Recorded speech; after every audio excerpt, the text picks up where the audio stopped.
Assalamualaikum, bagaimana kabarnya? Apakah kalian sudah tahu apa itu globalisasi? Perkembangan teknologi komunikasi menyebabkan banyak sekali kemudahan yang dapat dirasakan oleh manusia. Salah satunya adalah kemudahan untuk saling bertukar informasi. Anda dapat dengan mudah mendapatkan informasi dari berbagai sumber dan dari belahan dunia manapun. Kemajuan teknologi bisa sebagai pendorong utama dalam peningkatan pendapatan dan standar hidup bagi masyarakat dimanapun berada. Semua itu karena globalisasi.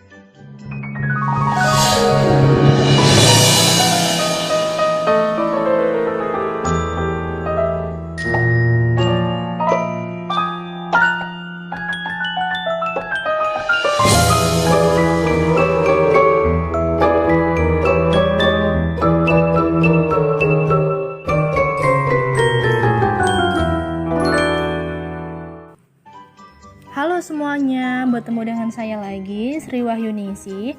Kali ini kita akan belajar tentang apa itu globalisasi. Jadi, globalisasi merupakan sebuah gejala tersebarnya nilai-nilai dan budaya tertentu dari keseluruhan dunia, sehingga menjadi budaya dunia atau world culture. Selanjutnya, kita akan belajar tentang faktor-faktor penyebab globalisasi. Yang pertama, perkembangan teknologi informasi dan transportasi. Jadi, pesatnya perkembangan teknologi informasi dan transportasi ini membuat kegiatan jual beli antara negara menjadi lebih mudah. Kini kita bisa transaksi dengan pembeli atau penjual di negara lain tanpa tatap muka atau lewat e-commerce. Yang kedua, itu meningkatnya kerjasama internasional.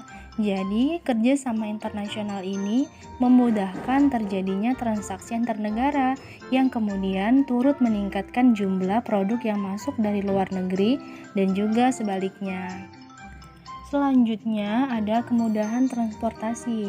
Jadi, pengiriman barang dan jasa antar negara itu menjadi lebih mudah sehingga banyak produk asing yang masuk dan menjadi bagian dalam kehidupan masyarakat.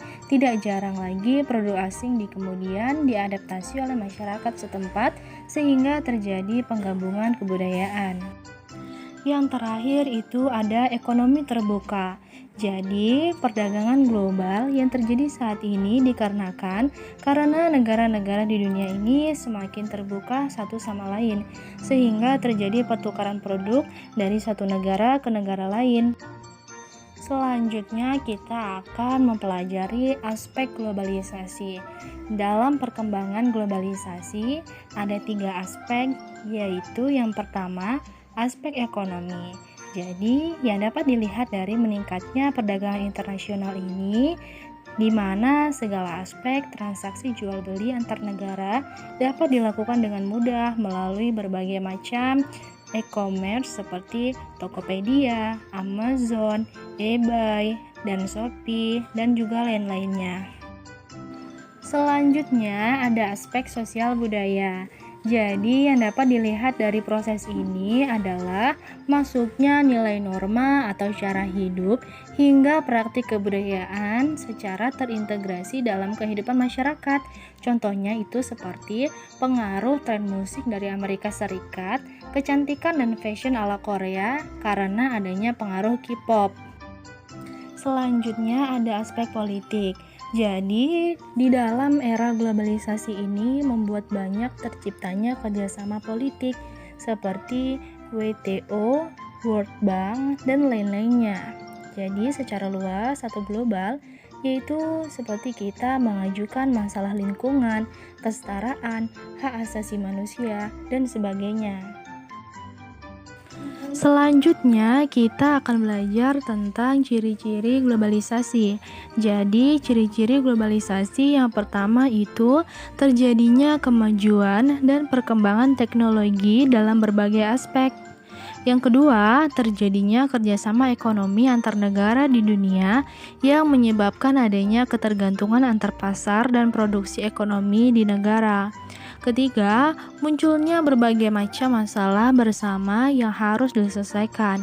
Yang keempat, terjadinya interaksi yang mengakibatkan adanya pertukaran budaya atau akulturasi tanpa disadari.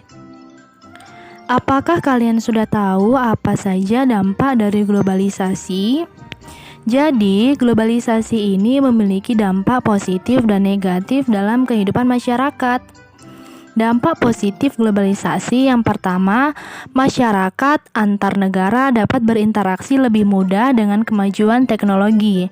Yang kedua, peningkatan perdagangan internasional dan kegiatan wisata ke luar negeri karena kemajuan transportasi.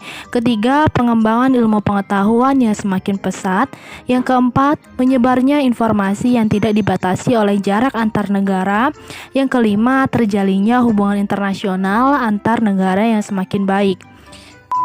Selanjutnya, itu ada dampak negatif. Jadi, dampak negatifnya yang pertama, lunturnya nilai-nilai kebudayaan asli masyarakat karena mulai melebur dengan budaya asing dari luar. Yang kedua, nilai-nilai kehidupan masyarakat dari luar negeri ikut masuk seperti konsumerisme dan hedonisme. Yang ketiga, masyarakat pola hidup yang berbeda dengan hidup masyarakat lokal, khususnya pola hidup dari negara barat. Yang keempat, kehidupan pertanian yang mulai ditinggalkan karena masyarakat agraris yang beralih menjadi masyarakat industri. Yang kelima, ada kerusakan lingkungan dan peningkatan polusi udara. Oke, setelah kita mengetahui apa saja faktor, dampak, dan aspek dalam globalisasi, kita akan belajar tentang upaya untuk menghadapi globalisasi di era sekarang ini. Jadi, cara yang paling penting untuk menghadapi di era globalisasi ini adalah untuk mengatur cara berpikir kita agar tetap kritis dalam menerima berbagai informasi dari media massa, sehingga kita tidak menghilangkan nilai, budaya, dan adat istiadat yang kita miliki. Jadi, untuk mempelajari budaya asing itu menjadi salah satu hal yang penting untuk dilakukan dan juga dipelajari. Namun, harus tetap disaring untuk mencegah hilangnya atau pudarnya budaya lokal yang dimiliki bangsa Indonesia. Ada beberapa upaya menghadapi globalisasi di era sekarang ini. Yang dapat kita contohkan adalah dengan tetap mencintai produk dalam negeri dan mengembangkan usaha mikro, meningkatkan pemanfaatan potensi sumber daya nasional, dan lain sebagainya. Semoga kita semua bisa menjaga bumi kita dengan baik di era globalisasi ini agar bisa dinikmati oleh generasi selanjutnya. Mungkin sekian penjelasan dari saya. Apabila ada kata yang salah, saya mohon maaf. Kepada Allah saya mohon ampun. Sekian dari saya. Wassalamualaikum warahmatullahi wabarakatuh.